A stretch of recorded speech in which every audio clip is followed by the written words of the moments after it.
Ya, jadi kita harus tahu dulu apa tujuan kita mempelajari sistem imun. Ya, tujuan yang pertama itu kita harus mengetahui dulu apa itu sistem imun, apa itu imunitas, dan apa itu respon imun. Sebenarnya ini hampir mirip sih, cuma ada beberapa perbedaan. Jadi yang pertama kita harus tahu dulu respon itu apa, imunitas itu apa, sistem itu apa. Kemudian selanjutnya kita akan mempelajari pembagian sistem imun. Jadi sistem imun itu apa ya? Banyak banget rangkaiannya. Tentunya harus dibagi dalam beberapa kelompok agar mudah dipahami. Kemudian sel-sel imun. Sel-sel imun seperti apa yang berperan pada misalkan inflamasi, misalkan penyakit diabetes. Ya, kita belajar kenali dulu sel-selnya agar kita bisa lebih tahu perannya itu seperti apa. Kemudian kita harus tahu juga asalnya dari mana. Ya. Langsung saja, yang pertama kita mempelajari sistem imun, imunitas, dan respon imun.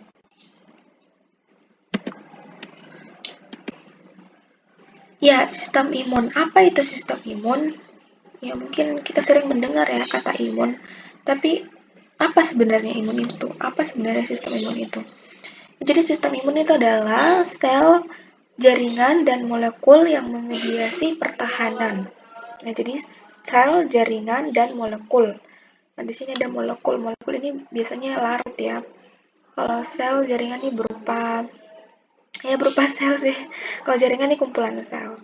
Jadi semua ini yang memediasi pertahanan. Ya, jadi mereka tuh saling bekerja sama membentuk suatu kesatuan fungsional ya. Jadi nggak bisa bekerja sendiri. Satu sel membutuhkan sel yang lain, satu jaringan membutuhkan jaringan yang lain, dan juga molekul dan lain sebagainya. Ya untuk apa? Bertahan untuk apa? Ya, terhadap ini nih.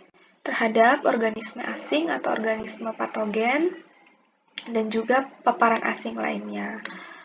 Jadi organisme infeksi ya, organisme infeksi itu banyak ya. Seperti yang kita ketahui ada bakteri, virus, parasit, nanti kita bahas selanjutnya. Adapun paparan asing juga, jadi bukan cuma mikroorganisme sebenarnya, paparan asing pun direspon oleh sistem imun. Paparan asing seperti apa sih? Paparan asing tuh seperti apa ya? Peran fisik, ya. Zat-zat fisika juga bisa, bukan cuma zat biologi aja ya. Nanti kita akan bahas lebih jauh. Kita lanjut dulu.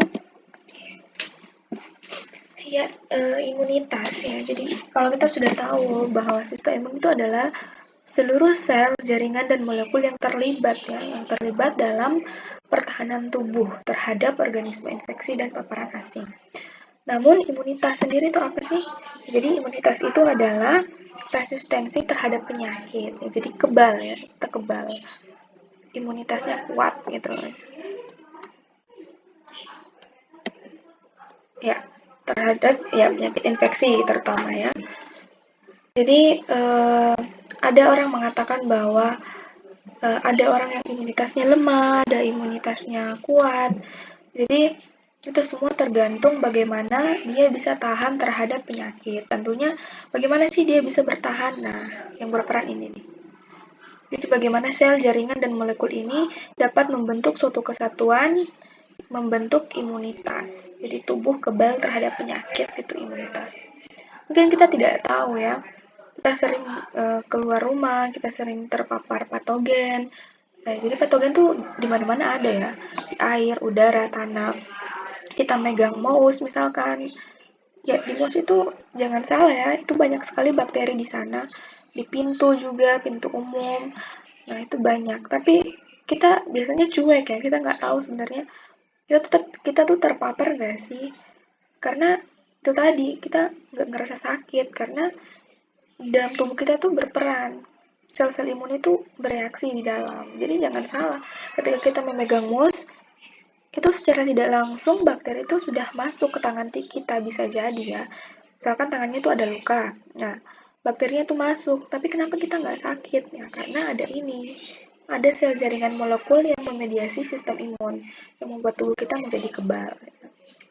Kurang lebih seperti itu. Nanti kalau ada pertanyaan, bisa di komen aja di bawah. Atau kalau ada salah, ya bisa dikoreksi dari kata-kata saya. Nanti saya akan perbaiki. Ya, kemudian respon imun. Ya, jadi, respon imun itu adalah reaksi koordinasi sel-sel imun, jaringan, dan molekul. Jadi, sistem ini nanti saling memberikan reaksi, itu disebut respon imun. Respon adalah reaksi. Bagaimana sel-sel ini bereaksi terhadap patogen, lah seperti itu, sederhananya. Terhadap organisme infeksi. Ya, sebenarnya ini saya lebih senang menyebutnya mikroorganisme ya, tapi ya sama aja ya. Cuma dia lebih kecil. Nah ini, ya jadi itu tadi, kenapa sih kita harus mempelajari sistem imun itu? Kenapa kita harus tahu apa yang terjadi dalam tubuh kita? Karena tanpa kita sadari, hari-hari ya mungkin ya, bakteri, virus, parasit tuh, mikroorganisme tuh bisa saja menyerang tubuh kita. Ya, mikroorganisme yang kita ketahui tuh ada, kurang lebih ada ya, seperti inilah. Bakteri, virus, parasit, fungi, archaea, protozoa, dan lain sebagainya. Mungkin kalian sudah familiar ya, apa itu bakteri, apa itu virus. Nanti akan saya bahas.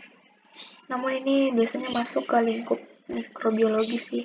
Kalau imunologi itu lebih ke bagaimana sel dan molekul itu berperan melawan ini. Tapi secara tidak langsung akan kita bahas juga. Ya, kita masuk ke yang kedua, pembagian sistem imun. Untuk memahami sistem imun itu seperti apa, maka akan kita bagi menjadi dua. Apa saja itu? Mari kita lihat. Ya, ini. Ya, jadi ini saya ambil dari buku FKUI ya, yang 2016. Yang ditulis oleh Barata Wijaya Kage dan Rengganis. Iris Rengganis ya. Ya, kenapa saya ambil yang ini? Karena menurut saya ini lebih mudah dipahami. Ya, jadi sistem imun itu ada dua, dibagi menjadi dua. Ada yang innate immunity atau imunitas non-spesifik. Biasa juga disebut imunitas alami. Apalagi ya? Bawaan, imunitas bawaan. Ya, bawaan, alami, non-spesifik, innate, ya itu semua sama. Kenapa disebut non-spesifik? Karena dia tuh menyerang tanpa perlu mengenal dulu. Jadi pokoknya apapun yang asing masuk udah dia tangkap. Sebenarnya pengenalan juga sih, tapi tidak spesifik adaptif. Dia tuh mengenalnya melalui PRR doang atau pattern recognition receptor. Nanti kita akan bahas lebih jauh mengenai itu. Tapi yang perlu kita ketahui bahwa innate itu dia non-spesifik, artinya dia akan menyerang apapun asalkan itu adalah antigen. Ya. Dia tuh biasanya cepat, reaksinya cepat. Namun di sini saya tidak membahas lebih jauh. Nanti ada bab tersendiri saya bahas mengenai innate immunity di video saya selanjutnya. Insya Allah akan tayang.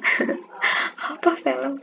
Ya jadi non spesifik itu ada tiga, dibagi menjadi tiga. Ada yang pertahanan secara fisik, ada yang secara larut, ada yang menggunakan seluler juga. Ya, yang fisik itu seperti apa? Ya, jadi ada kulit, mukosa, silia, batuk bersin. Ya, ini mungkin udah nggak asing ya.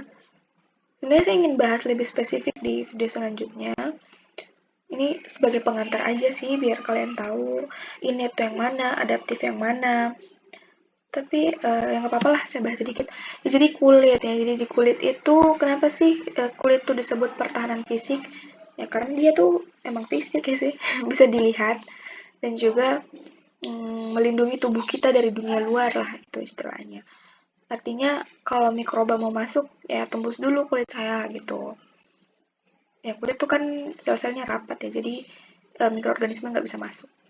Tapi nanti ada substansi zat-zat yang juga dikeluarkan oleh kulit yang bisa melindungi tubuh kita. Nanti akan saya bahas ya. Kemudian ada yang namanya mukosa. Ini mukosa ini ada banyak ya, ada di saluran pernapasan, ada saluran pencernaan. Ya jadi ya mukosa yang menghasilkan mukos atau semua yang menghasilkan lendir lah. Misalkan di mulut, di mata, ada juga di daerah genital. Nah itu kenapa sih harus mengeluarkan mukosa atau cairan-cairan itu ada fungsinya loh, jangan kira Misalkan kita beringus kasar banget sih. Apa apa istilahnya tuh? Yang keluar dari hidung lah itu. Kenapa sih harus ada seperti itu? Kenapa harus ada lendir? Kenapa harus ada apa sih namanya? Em, Keputihan, ya tahu keputihan di wanita tuh itu sebenarnya salah satu bentuk pertahanan tubuh kita terhadap mikroorganisme. Bisa juga sebagai indikasi bahwa tubuh kita terpapar. Sebenarnya itu salah satu bentuk perlindungan, ya. Nanti akan saya bahas silia, ini rambut-rambut halus. Biasanya di hidung ya, ini ada ya. Di hidung, di usus juga ada. Ya, jadi dia tuh berfungsi untuk menyapu apa? Maaf. Ya, dia tuh untuk menyapu mikroorganisme yang lewat. Misalkan rumah kita tuh kita ibaratkan diri kita, tiba-tiba ada yang datang buang sampah sembarangan, nah kita sapu, nah sapunya itu dinamakan silia, biar didorong keluar, biar bersih. Oke. Batuk, ya batuk dan bersin ini hampir mirip ya, dia tuh berfungsi respon tubuh yang mana gimana ya, intinya tubuh merespon untuk mengeluarkan si patogen itu. Jadi kalau kita merasa ingin bersin, itu berarti banyak sekali patogen dalam dalam area pernapasan kita yang harus dikeluarkan. Jadi tubuh tuh sebenarnya udah pintar, tanpa perlu kita bilang, bersin ada patogen, nggak perlu. Dia udah punya reseptor tersendiri terhadap patogen itu, sehingga dia harus keluarkan dengan cara bersin. Ya, jadi kalau ada yang ingin bersin atau ingin batuk itu jangan ditahan-tahan ya, mentang-mentang di tempat umum terus jaim nggak bersin itu bahaya, jangan, harus dikeluarkan, itu penyakit yang mau keluar, sama kayak kentut ya. Ya, selanjutnya yang larut ya, ini tadi fisik itu lebih besar ya istilahnya. Nah, ini sekarang yang larut. Larut di mana sih? Ya, dalam cairan tubuh kita. Ada yang di darah, ada yang di jaringan, dan lain sebagainya. Intinya dia larut. Ada dua yang larut. Ada berbentuk biokim, ada berbentuk humoral. Ya, yang biokim itu biasanya zat-zat kimia ya. Ada lisozim. Lisozim ini enzim ya. Enzim yang dikeluarkan biasa di air susu ibu. Ada juga di mukus juga ada lisozim ya. Jadi intinya lisozim yang larut ini biasanya dikeluarkan oleh yang fisik ya. Sebaceous ini di kulit ya, yang menghasilkan keringatnya, kelenjar keringat lah. Jadi keringat itu juga jangan salah, itu juga bentuk pertahanan tubuh kita. Ada juga sama lambung ya, hidrogen klorida. Jadi di lambung kita tuh ada HCl yang berfungsi untuk melindungi tubuh kita dari infeksi. Kenapa dia bisa melindungi? Ya, karena dia asam ya. Bakteri itu banyak yang tidak tahan asam. Jadi ketika masuk di lambung, dia udah mati duluan sebelum dia menginvasi lebih jauh lagi. Lactoferrin ya sama ya. Uramic acid, nanti akan saya bahas nih satu-satu. Ada humoral, ada istilah komplement ya. Mungkin kalian sering dengar komplement ya. Ya, komplement di sini beda dengan komplement yang sering kita dengar mungkin ya. Ya, komplement yang sering kita dengar mungkin ada komplement itu artinya pelengkap ya mungkin, tapi di sini bukan ya. Di sini komplement itu adalah protein yang berfungsi menghancurkan dinding sel bakteri. Nah, nanti ada bab tersendiri tentang komplement. Ada acute phase protein ya, protein fase akut ya, jadi ketika terjadi paparan secara tiba-tiba nih, akut, nah ini langsung diproduksi, meningkat nih. Biasanya ini berupa C reaktif protein. Nanti akan saya bahas juga. Nah, di sini ada mediator lipid, ada sitokin. Sitokin juga ini banyak banget jenisnya. Tapi kita perlahan-lahan biar lebih mudah dipahami aja. Iya, seluler atau sel lah. Ya, jadi sel yang berperan di innate immunity itu ada sel fagosit. Ya, mungkin kita sudah familiar dengan kata fagosit ya. Fago itu kalau saya nggak salah makan ya. Makan atau mencerna. Site itu sel, jadi sel yang memakan, yang bertugas memakan atau mencerna. Mencerna apa? Mencerna patogen ya tentunya, zat-zat asing. Itu terdiri dari ada mononuklear ya, atau yang mempunyai satu inti ya, mononuklear satu inti, biasanya ini monosit. Kemudian ada polimorf nuklear. Nah, polimorf nuklear ini yang banyak intinya. Kita tahu ada neutrofil, basofil, eosinofil, ada ya 3 itu aja ya. PMN. Jadi mereka tuh berfungsi untuk memfagosit patogen-patogen yang masuk. Jadi kalau ada misalkan bakteri masuk nih, nah mereka tuh langsung ada namanya sinyal bahaya. Ya, sinyal bahaya itu yang membuat mononuklear dan PMN ini pergi ke tempat adanya patogen tersebut. Kemudian mereka akan mengenalinya menggunakan PRR. Ketika sudah mengenal, dia akan mencerna dan menghancurkannya. Nanti ada bab tersendiri tentang fagosit ya. Selanjutnya NK cell ya, natural killer ya, pembunuh alami. Jadi dia akan membunuh sel-sel yang abnormal. Jadi kalau ada sel yang abnormal, entah itu sel tumor kah, atau sel yang terinfeksi virus kah, atau sel yang sudah tua kah, pokoknya yang abnormal lah, yang sudah tidak sama dengan sel-sel lainnya itu, dia akan menghancurkan secara alami. Mast cell, ya ini biasanya menghasilkan histamin ya untuk vasodilatasi, untuk pelebaran pembuluh darah ya, sel mast. Bukan mas-mas ini ya, bukan mas-mas seperti yang kalian bayangkan. Ini sel mast. Ya, ini ya, ada basofil, eosin ya. Kemudian ada dendritic cell, sel dendritic. Nah, ini sebenarnya eosin basofil ini masuk di sini sih. Tapi nggak apa-apa lah.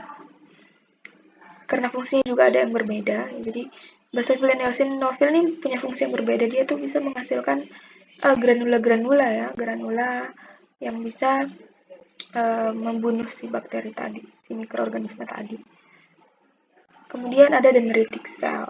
Ya, ini sama, tapi ini lebih ke biasanya dia tuh sebagai antigen presenting cell ya, atau sel yang menyajikan antigen ke pertahanan adaptif. Ya, jadi dia tuh seperti jembatan lah. Jadi kalau dia sudah mengenal antigen, dia kemudian melapornya nih. Jadi dia tuh ibaratnya apa ya? Kayak satpam lah. Satpam. Ya, jadi ketika ada maling masuk, dia akan kenali dulu nih. Kenali, kalau udah kenali, nah langsung dia seret nih. Seret ke entah ke polisi kah, kemana kah, terserah dia. Yang jelas dia perkenalkan, ini loh ada maling, nah, gitu. Mempresentasikan, menyajikan, mengenalkan, memberikan, apalah. Selanjutnya ada sistem imun adaptif. Yang adaptif itu didapat ya, atau sistem imun didapat, bisa juga disebut spesifik. Apalagi ya?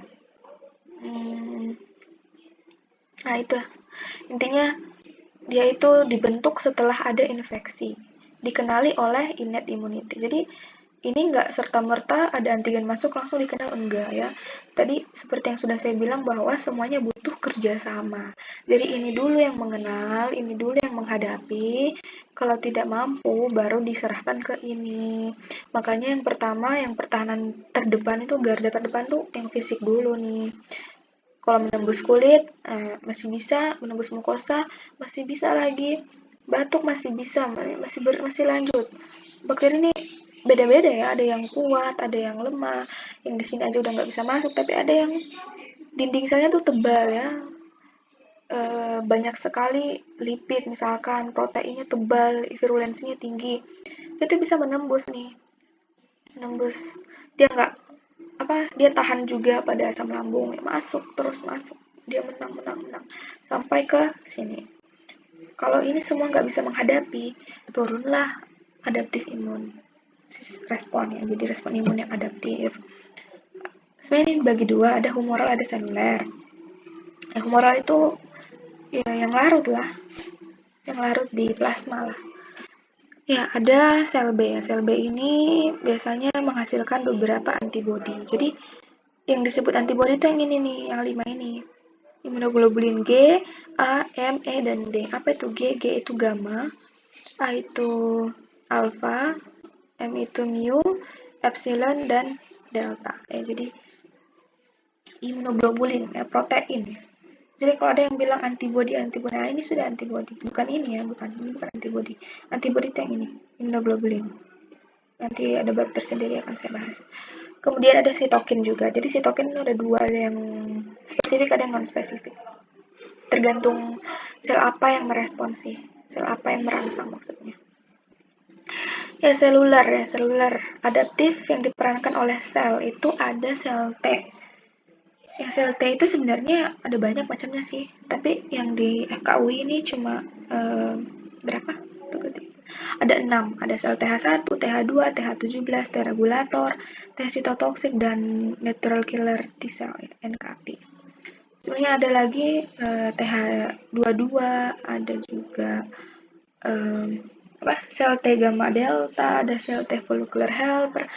Masih banyak ya jenis sel T itu. Perkembangan dalam imunologi itu sangat pesat. Jadi tiap tahun, hampir tiap beberapa tahun tuh ada terus penemuan terbaru. Jadi kita harus selalu update ya. Ya makanya di video saya ini insya Allah saya akan menyajikan yang up to date, yang ya setidaknya 3 tahun ke atas lah tahunnya. Ya, nanti akan saya bahas satu-satu apa TH1, TH2, TH17. Jadi TH itu T helper ya, T penolong ya istilahnya. T-reg itu T regulator, T-reg ya biasa disebut. Regulator karena dia mampu meregulasi inflamasi, agar inflamasi itu tidak berlebihan, agar tidak terjadi cytokine storm ya, atau badai sitokin itu dia yang mengendalikan T-reg. Ya, nanti saya bahas next aja ya.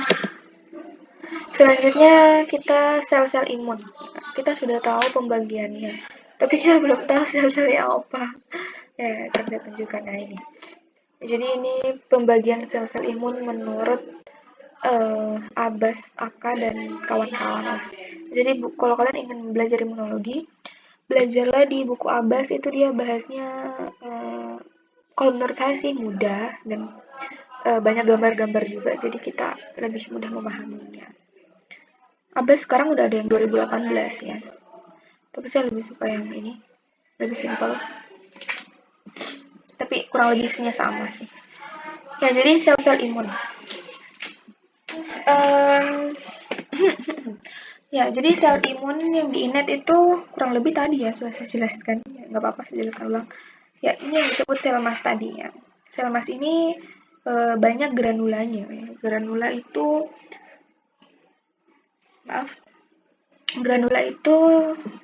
ya granula, bintik-bintik ya, seperti substansi yang bisa merangsang pelebaran pembuluh darah ya. Jadi kenapa pembuluh darah harus lebar? Ya karena agar sel-sel lain tuh bisa keluar gitu. Pembuluh darah kita kan rapat tertutup ya. Itulah kenapa darah kita tuh nggak mengalir ke jaringan gitu aja.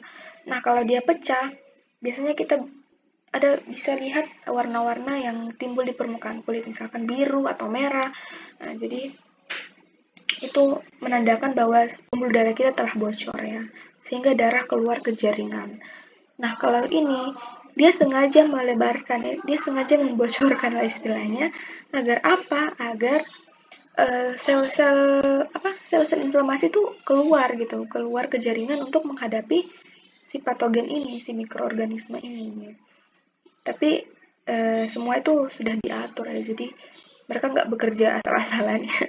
Jadi semua sel ini sudah profesional, kapan dia harus melebarkan, kapan dia harus menutup, nah itu sudah ada koordinasi yang baik, jadi kita tidak perlu khawatir. Yang penting kita jaga kesehatan kita aja, insya Allah semuanya berjalan dengan baik. Nah ini sel-sel fagosit tadi yang bertugas memakan ya, jadi dia nih makannya, dia memakan ini mikroorganisme. Setelah dia makan, dia tentunya mencerna dan membuangnya. Ini sel dendritik ya, sel dendritik ini untuk mempresentasikan ke sel T helper. Nanti kita lihat bagaimana prosesnya. Intinya kita kenal dulu sel imun itu apa saja. Ada sel dendritik ya, atau sel APC. Kemudian ada sel natural killer ya, pembunuh alami. bersama dengan ILC, ya bukan Indonesian Lawyer Club ya, bukan. Ups. Nah, ILC itu innate lymphoid cell ya, sel-sel limfoid yang berada di pertahanan innate ya. Nanti akan saya bahas, tenang. Ada komplement. Ya, seperti yang sudah saya ceritakan tadi ya. Jadi komplement kurang lebih ya sebenarnya gambarnya nggak seperti ini juga sih. Tapi ini menunjukkan bahwa komplement itu bisa membentuk fragmen ya. Dia bisa memecah menjadi jenis komplement lain yang mempunyai fungsi yang berbeda. Ada yang membuat efek domino, yang disebut kaskade ya. Jadi ketika satu teraktivasi mengaktifasi yang lain, sehingga membuat si bakteri ini menjadi hancur ya, atau berlubang. Ada istilahnya nanti membran attack kompleks ya. Jadi kompleks yang menyerang membran attack kompleks, membuat si bakteri ini menjadi hancur atau terlubang ya. Sebenarnya ini bakteri atau apa sih? Ini lebih ke ya udahlah, yang jelas mikroorganisme. Ya jadi dia itu reaksinya cepat ya, innate immunity cepat. Kita bisa lihat di sini ada time after infeksi. Jadi waktu setelah infeksi. Jadi setelah infeksi 6 jam sampai 12 jam itu innate itu sudah dibentuk. Jadi dari 0 jam, Dari 0 jam sampai 12 jam itu yang berperan itu biasanya innate. Nah, nanti setelah itu kalau innate sudah gagal, berperanlah adaptif mulai dari hari pertama. Jadi dia agak lambat ya, tapi sekali dia merespon, nah itu udah spesifik tuh. Dia maksudnya apa ya? Kalau yang spesifik tentunya pasti lebih lebih ampuh lah membunuh. Seperti ketika kita ingin memotong daging. Tidak mungkin kita pakai pisau, tidak mungkin kita pakai sendok kan, kita pakai pisau. Jadi ibaratnya spesifik seperti itulah, agar lebih efektif gitu. Kalau ini kan ya apa saja dia makan. Nah, ini harus dikenal dulu, harus dibentuk dulu antibodinya, baru bisa menyerang. Nah, ini adaptive immunity, yang adaptif yang didapat nih. Jadi normalnya tuh dia tuh nggak ada ya, dia nggak ada dalam tubuh. Jadi jangan kita pikir setelah kita lahir ya kita udah punya antibodi tuh, enggak lah. Jadi nanti setelah kita terpapar baru tuh dia dibentuk. Namun setelah kita sehat biasanya dia masih tertinggal. Itu biasanya disebut sel memori sih. Yang mengingatnya. Makanya ketika kita terpapar kedua kali, nggak perlu lagi ini nggak perlu. Ya, nggak perlu, karena ini sudah ada memorinya. Dia sudah bisa mengingat gitu. Ketika misalkan gini, ada patogen yang masuk. Lah, kamu lagi, oh kamu yang kemarin yang udah tak kenal itu. Ini nih tak bawa pasukanku gitu. Jadi, istilahnya nggak perlu lagi mengenal, nggak perlu proses-proses segala macam lah, udah tahu gitu. Seperti teroris, yang anggapnya teroris di Indonesia gitu. Misalkan pasukan anti teroris ya, atau anggaplah tentara dan polisi ini belum dibentuk tuh pasukan anti teroris. Ketika ada teroris masuk, nah ini baru kelabakan. Pemerintah tuh berpikir bagaimana caranya kita menangani teroris ini, apa yang harus ini. Pokoknya mereka berpikir dibentuklah pasukan anti teroris lah. Ya, pasukan ini baru dibentuk. Jadi ketika dibentuk, tentunya dia akan disimpan kan, disimpan untuk kemudian ketika ada teroris masuk mereka akan menyerang. Jadi istilahnya berjaga-jaga lah seperti itu. Jadi ketika ada teroris masuk, nah ini teroris nih, langsung menyerang, nggak perlu lagi dikenali, nggak perlu dibentuk lagi, nggak perlu, langsung. Ya, kurang lebih seperti itu. Oh ya, saya belum kenali sel apa saja. Jadi ada sel limfosit B.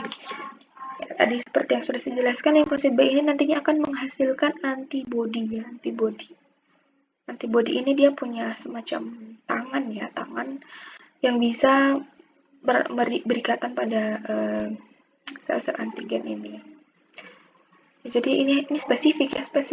Jadi dia tuh kalau dibentuk untuk bakteri misalkan salmonella, ya udah salmonella aja tuh yang diserang, dia nggak bisa nyerang bakteri lain. Kecuali si salmonella itu mirip, struktur antigennya mirip dengan misalkan bakteri E. coli misalkan, mirip tuh. Nah, itu bisa namanya cross reaction, tapi biasanya jarang ya. Cross reaction itu biasanya terjadi ketika kita melakukan uji imunologi ya. Melakukan menggunakan reagen, itu biasanya cross reaksi terjadi karena mempunyai struktur yang mirip antar satu antigen dengan antigen lainnya. Kemudian ada sel limfosit T.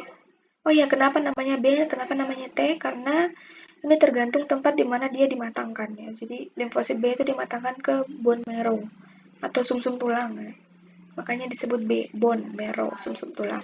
Kalau limfosit T itu dimatangkan di thymus atau timus ya. Jadi singkat T limfosit. Oke.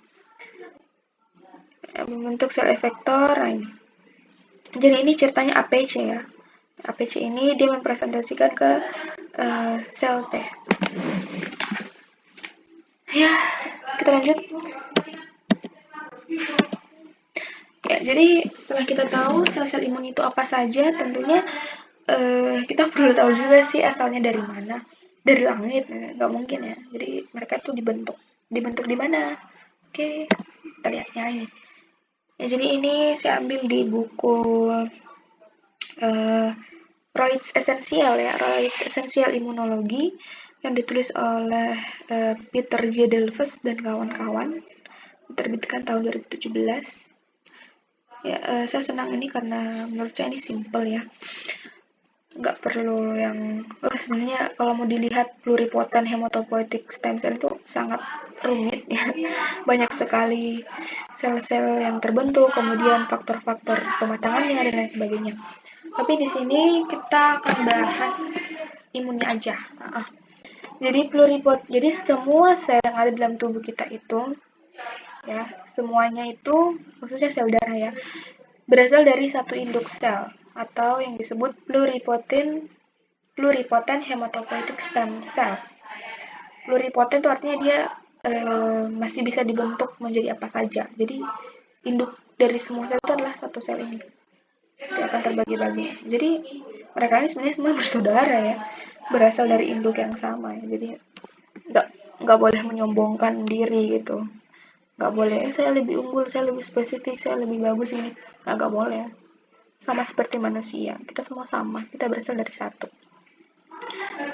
Oke, lanjut saja. Jadi pluripotent hematopoietic stem cell di dalam sumsum tulang itu kemudian terbagi menjadi dua. Ada yang menjadi common lymphoid progenitor, ada common myeloid progenitor. Kenapa dia bisa menjadi seperti ini? Tentunya ada faktor-faktornya ya di sini. Tapi itu lebih ke pelajaran hematologi sebenarnya. Jadi kita ke imun aja. Jadi common lymphoid progenitor, pro-nya lymphoid. Nah, jadi induknya lymphoid lah ini. Lymphoid itu sel-sel limfosit ya. Progenitor. Jadi dari progenitor lymphoid ini dia bisa menjadi sel B, bisa menjadi sel T, bisa menjadi sel natural killer. Jadi kita bisa lihat ini adalah di darah ya. Di darah namanya sel B, sel T, dan sel NK. Ya. Di jaringan juga namanya sama sih, sel B.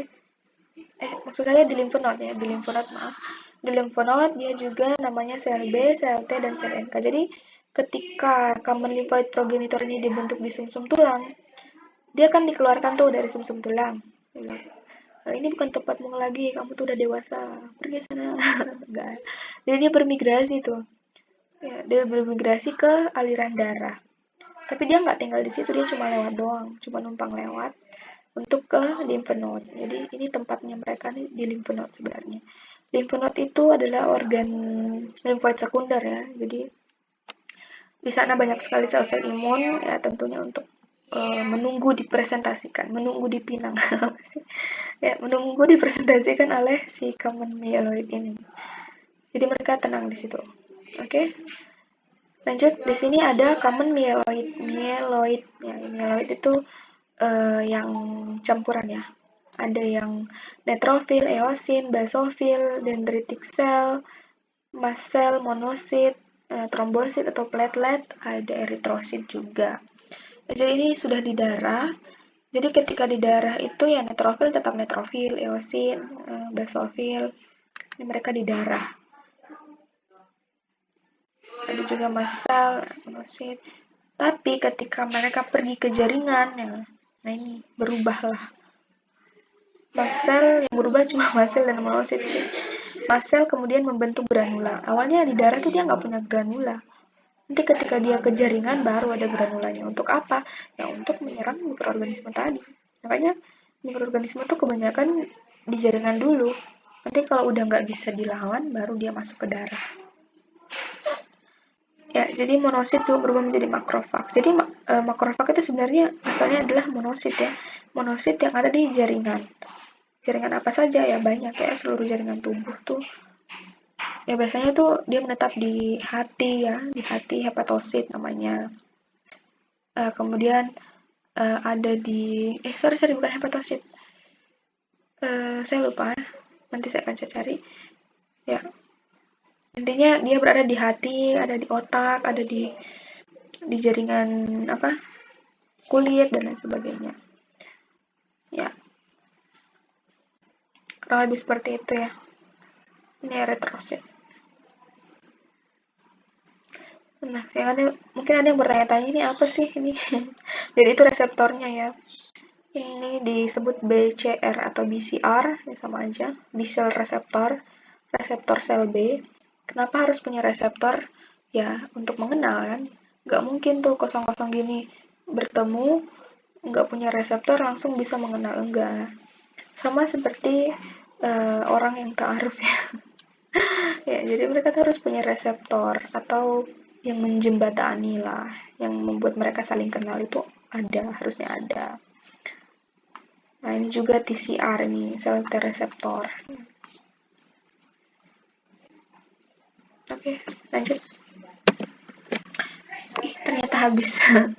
Ya, sekian dan terima kasih. Nanti video selanjutnya saya akan bahas lebih rinci lagi satu persatu. Mohon bersabar, ini ujian. Ya, jadi saya mohon video ini jangan lupa di like, di subscribe agar saya bersemangat lagi untuk membuat video selanjutnya. Terima kasih perhatiannya. Wassalamualaikum warahmatullahi wabarakatuh.